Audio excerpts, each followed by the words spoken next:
Hello बच्चों, चलिए प्रश्न को पढ़ते हैं। इसमें लिखा है कि हम विभिन्न स्टेशनों से रेडियो की ट्यूनिंग करने के लिए वायु संधारित्र की धारिता को बदलते हैं।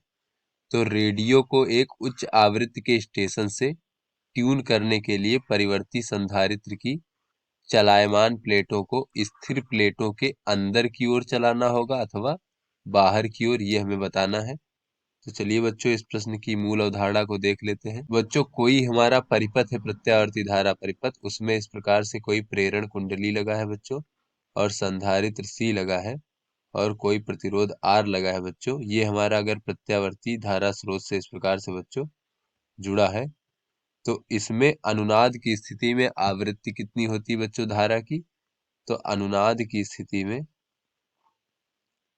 अनुनाद की स्थिति के लिए जो बच्चों धारा की आवृत्ति F बराबर होती है, यहाँ पर आवृत्ति लिख लेते हैं,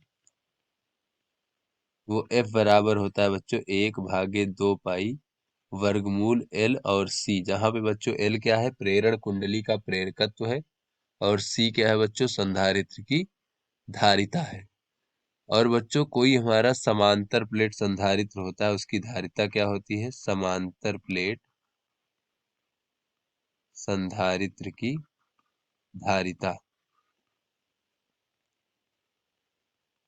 बच्चों धारिता C बराबर होता है ε0 A/d। तो बच्चों इस प्रकार से हमारी समांतर प्लेट है, जहां बच्चों A क्या है? प्लेटों का क्षेत्रफल है, और D क्या है बच्चों? प्लेटों के बीच की दूरी है।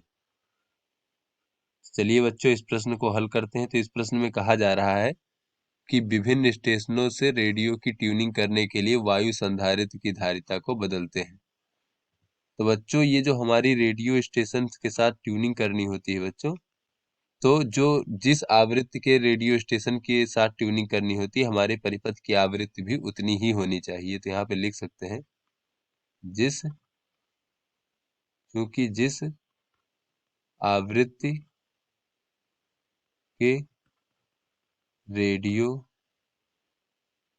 स्टेशन के साथ ट्यूनिंग करनी होती है, हमारे परिपथ की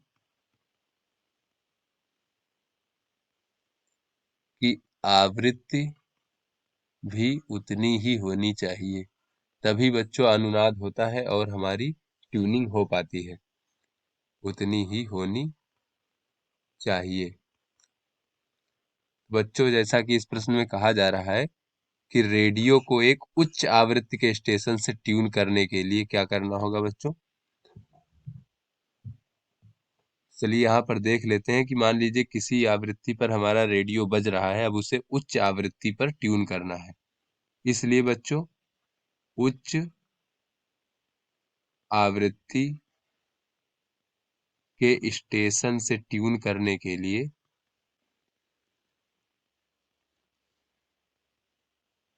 तो बच्चों जितनी हमारी स्टेशन की आवृत्ति होगी, उतनी हमारी परिपथ की भी आवृत्ति होनी चाहिए। तो उच्च आवृत्ति के स्टेशन से ट्यून करने के लिए हमारे परिपथ की आवृत्ति भी बढ़ानी होगी।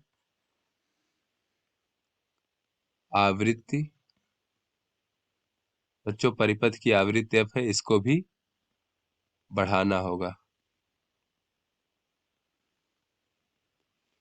बच्चों F बराबर, चूंकि F बराबर होता है 1/2 पाई वर्गमूल LC, तो F का मान बढ़ाने के लिए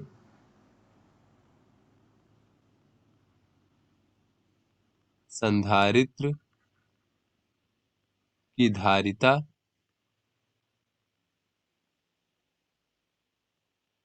C का मान जो है बच्चों घटाना होगा। बच्चों जब हम C का मान घटा देंगे तो हमारी F का मान बढ़ जाएगा, और C का मान घटाने के लिए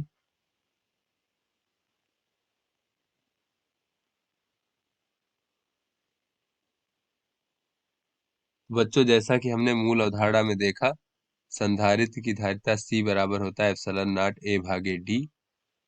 तो बच्चों C का मान हमें क्या करना है? घटाना है। तो C का मान घटाने के लिए जो बच्चों प्लेटों के बीच की दूरी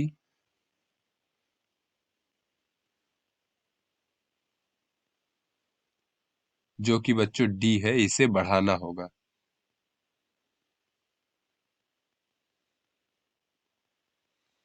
बच्चों प्लेटों के बीच की दूरी को बढ़ाना होगा। बच्चों इस प्रश्न में पूछा जा रहा है कि परिवर्ती संधारित्र की चलायमान प्लेटों को स्थिर प्लेटों के अंदर की ओर चलाना होगा अथवा बाहर की ओर। तो बच्चों स्थिर प्लेटों के जब अंदर की ओर चलाएंगे तो हमारी प्लेटों के बीच की दूरी कम होगी, जब बाहर की ओर चलाएंगे तो प्लेटों की दूरी बढ़ जाएगी बच्चों। तो ये मान लीजिए हमारी स्थिर प्लेट है, और बच्चों ये मान लीजिए हमारी चलायमान प्लेट है, अर्थात बच्चों इसको हम चला सकते हैं। तो बच्चों जब हम अंदर की ओर चलाएंगे,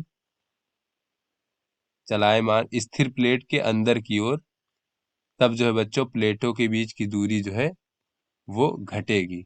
और बच्चों जब इस चलायमान प्लेट को हम स्थिर प्लेट से बाहर की ओर चलाएंगे बच्चों, तो जो प्लेटों के बीच दूरी है इसका मान बढ़ेगा। तो बच्चों हमें क्या करना है, हमें दूरी डी को बढ़ाना है। तो यहाँ पर अतः चलायमान प्लेटों को स्थिर, बच्चों में डी का मान बढ़ाना है तो स्थिर प्लेटों से बाहर की ओर चलाना होगा, प्लेटों से बाहर की ओर चलाना होगा। तो आशा करते हैं बच्चों ये आपको समझ में आ गया होगा। धन्यवाद।